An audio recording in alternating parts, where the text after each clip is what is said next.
The nation ಅಂತ ಕೆಲವು ಸರ್ವೆಗಳು ಮಾಡಿದ್ದಾರೆ ಸರ್. ಈ ಕ್ಷಣ ಎಲೆಕ್ಷನ್ ನಡೆದ್ರೆ ಎನ್ಡಿಎಗೆ 300 ಸೀಟ್ ಬರುತ್ತೆ ನೋಡಿ. ಇವರೇ ಆ ಮೂಡ್ ಆಫ್ ದ ನೇಷನ್ ಕಳೆದ 15-20 ವರ್ಷದಿಂದ ಮಾಡ್ತಾ ಇದ್ದಾರೆ. ಇಂಡಿಯಾ ಟುಡೇ ಸಂಸ್ಥೆಯಿಂದ ಮಾಡ್ತಿರ್ಬೇಕನ್ಸುತ್ತಲ್ಲ ಅದು. ಈಗ ಕಳೆದ 10 ವರ್ಷದಲ್ಲಿ ನೀವು ನೋಡಿದ್ರೆ ಮೋಸ್ಟ್ ಫೇವರೇಟ್ CM ಯುಪಿ ಆಗಿ ಏನೋ ಯೋಗಿ ಆದಿತ್ಯನಾಥ್ ಅವರು ಬರ್ತಾ ಇದ್ದಾರೆ.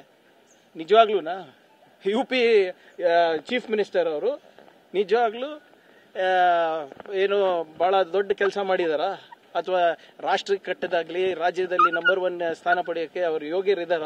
ಯುಪಿನಲ್ಲಿ ಆರ್ಥಿಕವಾಗಿ ಎಲ್ಲಿ FDIಗಳು ಬರ್ತಾ ಇರೋದು, ಉದ್ಯೋಗ ಎಲ್ಲಿ ಸೃಷ್ಟಿ ಆಗ್ತಾ ಇರೋದು, ಪರ್ಚೇಸಿಂಗ್ ಪವರ್ ಇನ್ಕ್ರೀಸ್ ಆಗ್ತಾ ಇರೋದು ಎಲ್ಲಿ? ಕರ್ನಾಟಕದಲ್ಲಿ.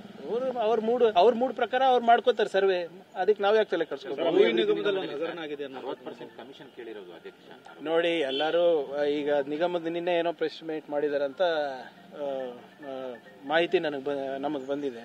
ಏನಿದ್ರು ಕೊಡ್ಲಿ, ದಾಖಲೆಗಳು ಕೊಡ್ಲಿ. ನಾವೇನ್ ಪಾರದರ್ಶಕವಾಗಿ ನಾವು ಇನ್ವೆಸ್ಟಿಗೇಷನ್ ಮಾಡ್ತೀವಲ್ಲ. ಹಿಂದೆ ಯಾವುದೇ ಆರೋಪದ ಬಗ್ಗೆ ಅವ್ರ ದಾಖಲೆಗಳು ಕೊಟ್ಟಾಗೆಲ್ಲ ನಾವು ಏನೋ ಎನ್ಕ್ವೈರಿ ಕಂಡಕ್ಟ್ ಮಾಡಿದೀವಿ. ಸುಮ್ಮನೆ ನಾವು ಹೇಳೋದ್ ಬಿಟ್ಟು ದಾಖಲೆಗಳು ಕೊಟ್ರೆ ವಿ ವಿಲ್ ಇನ್ವೆಸ್ಟಿಗೇಟ್. ಕೊಡ್ಲಿ, ಕೊಟ್ಟಾದ್ಮೇಲೆ ಏನಾದ್ರು ದಾಖಲೆಗಳನ್ನ ನೋಡ್ಕೊಂಡು